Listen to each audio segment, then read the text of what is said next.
Assalamualaikum warahmatullahi wabarakatuh. Waalaikumsalam warahmatullahi wabarakatuh. Alhamdulillahirabbil alamin. Bung kameramen, disilahkan beritanya.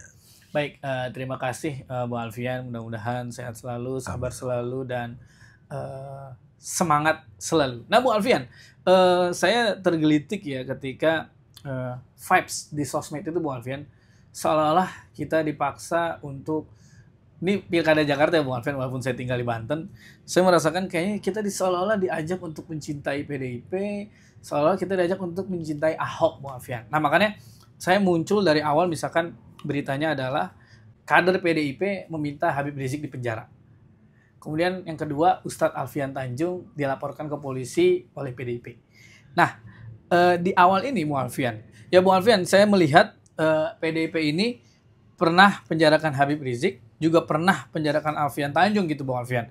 Nah, gelagatnya PDIP ini ngotot Bu Alfian, pengen menang di Jakarta. Nah, mungkin di sesi awal ini saya langsung tanya Bu Alfian, apa bahayanya jika PDIP berkuasa di Jakarta? Silakan Bu Alfian. Ya, kita nggak boleh lupa lah, 10 tahun mereka berkuasa, seperti apa mereka melakukan banyak hal yang mencederai umat Islam. Pendapat dari ketua fraksi PDIP bagaimana.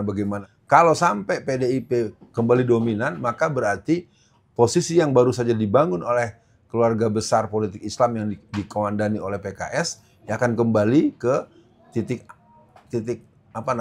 nadir, akan kembali ke seperti dulu, bahwa dia tidak dalam posisi memiliki otoritas. Jadi intinya kemenangan PDIP bukan yang kita inginkan di Jakarta.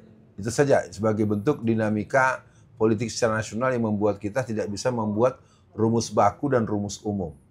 Iya, Bu Alfian, karena saya membaca berita, Anies itu mengungkit Bu Alfian bahwa PDIP lah yang paling kenceng nolak penjualan saham miras. Nah, jadi kalau kita lihat nih Bu Alfian, PDIP ini seolah-olah memaksa kita untuk melupakan dosa-dosa dia Bu Alfian. Ya, urusan dia konflik dengan Jokowi bukan berarti kita ujungnya adalah mencintai dan memenangkan PDIP gitu kira-kira. Iya, betul. Nah, Bu Alfian, saya melihat voting di channel di Instagram Bu Alfian. Jika PDIP dengan cagup dari PDIP berkuasa di Jakarta, apakah miras atau maksiat berkembang atau berkurang? Rata-rata bilang akan bertambah, Bu. Nah, ini kan kita sebagai warga Betawi kan sedih, Bu Alfian. Bagaimana clubbing di Jakarta itu makin parah. Bagaimana dulu Pak Anies sudah berusaha tuh, Bu Alfian, agar Alexis ditutup. Nah, ini kan kalau kita rinci, Bu Alfian, di 2023 saja itu banyak, Bu Alfian, kader-kader PDIP karena miras itu melakukan hal-hal yang di luar nalar. Ini gimana, Bu Alfian? Karena kan kalau menurut saya PDIP nggak mungkin, Bu Alfian, dia sebagai garda terdepan nahi mungkar. Iya, intinya buat pemirsa yang berhubungan dengan masalah ini, kita tidak akan pernah kompromi. Di Jakarta adalah sebagaimana The Legend 1977. Artinya sama dengan pemilu 2017. Kombinasi suara yang dihasilkan gabungan antara Pak Anies dan Sandiaga Uno yang didukung atau yang diusung oleh PKS dan Gerindra waktu itu suara mereka itu melampaui jumlah gabungan suara perolehan suara Gerindra dan PKS. Artinya masyarakat Jakarta ini memang punya kesadaran politik pribumi, kesadaran politik Islam yang signifikan.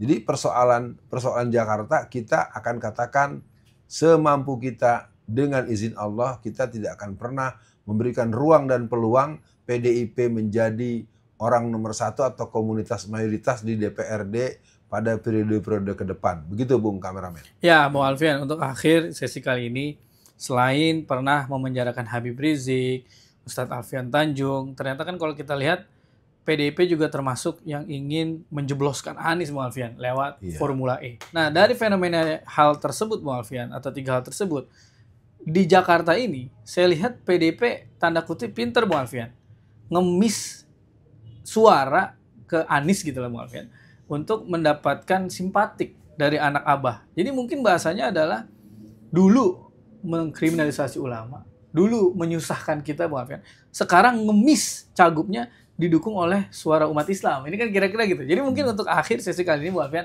lagi-lagi Bu Alfian, nasihat Bu Alfian, orang-orang yang masih melihatnya masih antara Persib, antara Persija, jadi lupa Bang Alfian bahwa klub sepak bola itu bukan agama. Untuk closingnya silakan Bang Alfian. Ya, yang jelas masalah ini adalah masalah yang harus didudukan secara serius, bahwa kemenangan kita adalah kemenangan yang akan memberikan penegasan bahwa Jakarta ini sebagai ibu kota negara Indonesia, DKI Jakarta. Tapi intinya sebagai penutup, seluruh warga Jakarta, mari kita kembali mengingatkan amanat Pitung Pitulung, mari kita kuatkan kekuatan semangat politik Islam, semangat perjuangan tahun 1977 dengan masifnya dan menangnya P3 pada pemilu kali itu. Dan selebihnya hari-hari ini, hari-hari ke depan, kita akan melakukan kerja-kerja perjuangan politik. Apapun hasilnya, kita tetap akan berserah kepada Allah. Harapan kita, ikhtiar kita adalah kemenangan untuk Ridwan Kamil dan Suswono minus Mulyono, minus oligarki. Dan kemenangan yang merupakan akumulasi dari kerja dari seluruh kader-kader PKS dan yang mau bekerja untuk memenangkan itu, dari keluarga besar Dewan Dakwah DKI Jakarta, dari keluarga besar yang memiliki akses network dengan Ustadz Alfian Tanjung, dan berbagai kalangan-kalangan yang mengerti bahwa kemenangan pasangan yang tidak memberikan ruang untuk Palu Arit, tidak memberikan ruang dan peluang untuk Merah, maka kita akan menjadikan Jakarta sebagai ijo royo-royo, komandan daripada perjuangan politik pada masa-masa yang akan datang. No way komunisme, no way kapitalisme liberal, no way yang lain-lain. Kita ingin baldatun thayyibatun warabun ghafur. Assalamualaikum warahmatullahi wabarakatuh. Waalaikumsalam warahmatullahi wabarakatuh.